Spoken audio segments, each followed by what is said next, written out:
This is the small overlap crash test of the 2013 Dodge Dart. This vehicle earned the Institute's second highest rating, acceptable.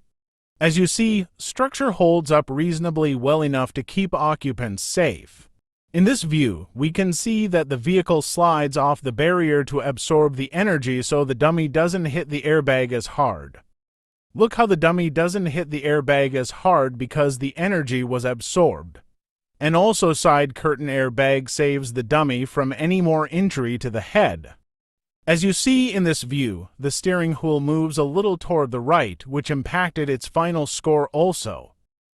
Look how in this view, dashboard does not shift toward the occupant as much as the Nissan Quest from the other video. It also has an airbag under the steering wheel, which also helped with less knee injury.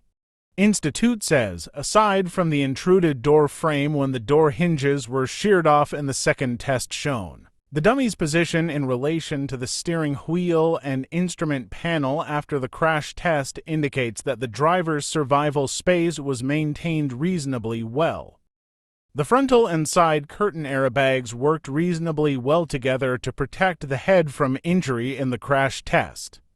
Still, the curtain airbag should extend farther forward toward the pillar to protect the head from contact with forward side structure and outside objects if crash circumstances were to differ slightly. Despite extensive intrusion and partial tearing of the door hinge pillar in the second test, risk of injury was moderate and limited to the left lower leg.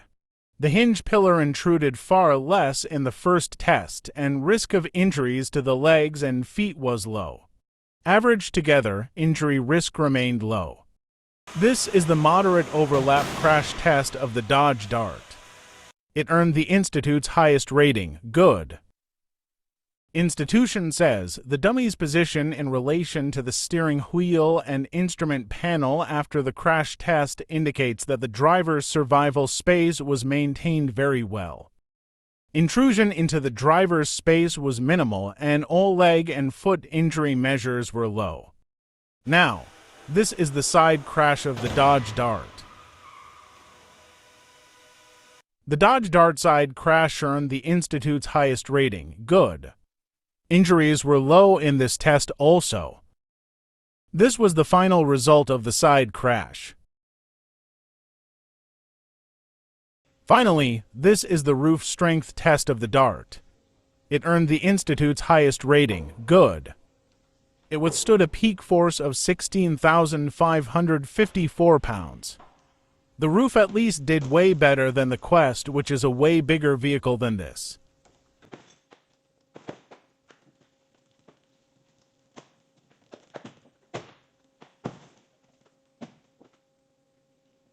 The Dodge Dart does better than the 2011 Quest, but not as good as the 2015 Sedona in the roof strength test.